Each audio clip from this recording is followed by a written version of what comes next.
Hi, I'm Ross and I'm going to talk to you about my experiences going out in Glasgow and the nightlife.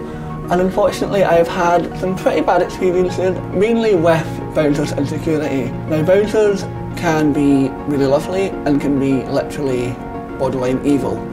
And one story in particular that triggered a lot for me was the time that I was refused entry into a bar when I hadn't even had a bit of alcohol. I was accused of being too drunk and or being on something. This was because of my eyesight. I can't look at people directly in the face, and because of my mobility issues I can lose my balance, because at the time I didn't use crutches.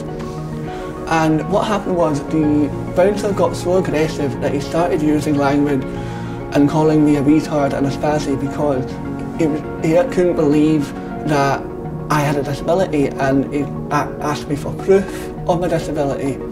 It got to a point where there was even a crowd gathering outside the bar, which was embarrassing for me, even though I obviously was not in the wrong. And what ultimately happened was I got so distressed and so upset that my friend had to drag me away to the bar that we'd previously been at. The bouncers there had seen the whole thing and were so upset and gutted, because that was obviously a really bad perception of bouncers when I, up until then, for the most part, had come across lovely bouncers. And it just really taught me a lot about myself and also about my disability. So I reached out to a charity who help people that have visual impairment, and I got my white stick, which has been a blessing and a curse, because it means that I am able to go out and about and people know that I have a disability.